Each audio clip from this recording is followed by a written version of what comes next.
Welcome to Creative Imperfections, the podcast where perfection is overrated and messy magic gets the spotlight. I'm so glad you're here. Hey everyone, and welcome back to Creative Imperfections. Apparently, I like to talk about things that most creatives don't talk about out loud.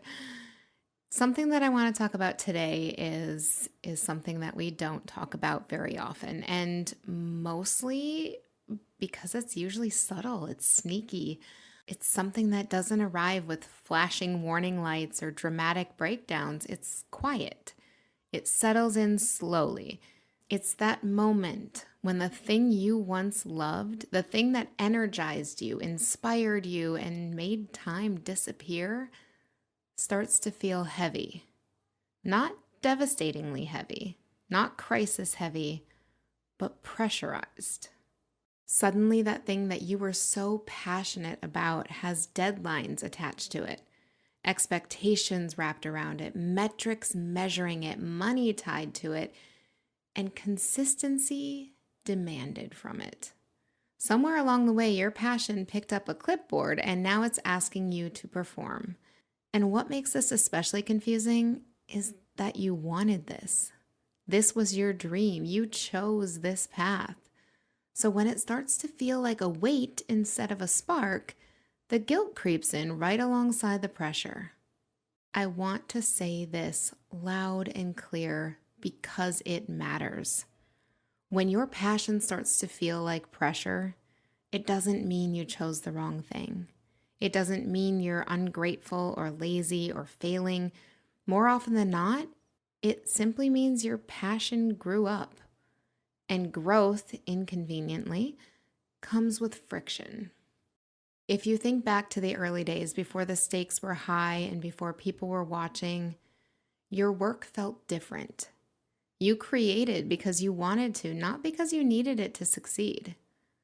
You experimented without overthinking. You played without worrying about how it would land.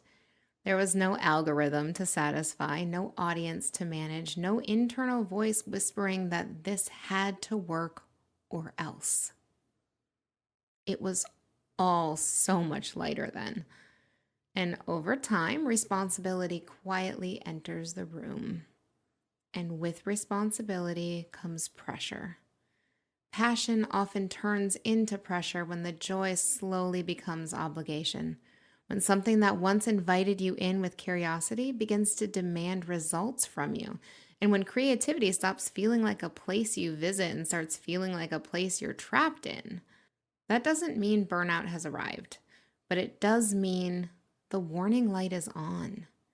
And most creatives ignore that light because we've been taught to push through, hustle harder, stay grateful, keep producing.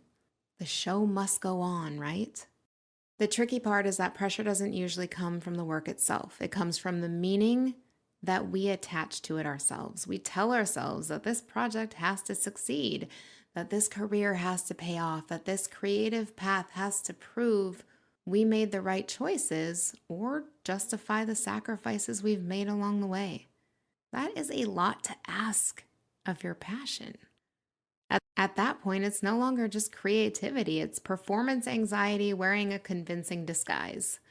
Pressure also doesn't always show up as stress. Sometimes it shows up as avoidance. You don't want to start even though you care deeply. You procrastinate, scroll, overthink, nitpick because the weight of the expectation makes it feel safer not to even begin at all. That's not a lack of passion. That is passion carrying too much responsibility. So I want to offer you a reframe that can be grounding. When passion starts to feel like pressure, it's often asking for space, not abandonment. You don't need to quit everything, pivot your entire life, or dramatically burn it all down. More often, you just need to loosen your grip. Creativity is not a machine that runs indefinitely at full capacity. It's a living thing, and living things move in cycles. There are seasons of output and seasons of rest, periods of expansion and moments of contraction. Pressure builds when we expect ourselves to stay in constant output mode, ignoring the very rhythms that creativity depends on. One simple way to soften that pressure is to separate creation from outcome again, even if just temporarily. Create something with no intention of sharing it, posting it, monetizing it, or optimizing it. Let it exist just between you and the work. Not forever, but long enough to remind your nervous system that creativity can be safe again, that it doesn't always have to prove its worth. Another place pressure sneaks in is when our identity becomes tangled in our output. When success feels like self-worth, slow seasons feel like failure. And one day off starts to feel like a verdict on who we are. And that's way too much weight for any passion to carry. You are not your productivity. You are not your last result. You are not behind. You are human, and humans create best when they feel supported, not scrutinized. Sometimes passion feels heavy simply because you've outgrown the way you're doing it.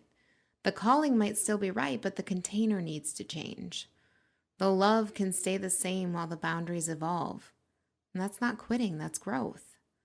So here's my challenge to you for this week.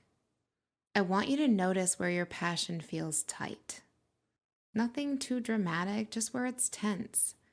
Ask yourself what expectation you quietly placed there without even realizing it. And then I want you to consider what might happen if you released that expectation, even just a little. A little less urgency, a little less proving, more permission to just create. Pressure absolutely does not mean the magic is gone. It usually means the magic needs some air. Creativity comes back when it feels invited rather than demanded. When you give it room to breathe instead of squeezing it for results. You don't need to fall back in love with your passion overnight. You just need to stop gripping it so tightly and allow it to meet you where you are again. That's where you can find the joy in your passions again. And always remember, there's magic in your imperfections. Go out there and find it. Thank you so much for joining me on today's episode of Creative Imperfections. If you have a friend who could use this advice right now, please feel free to share this with them and make sure you subscribe.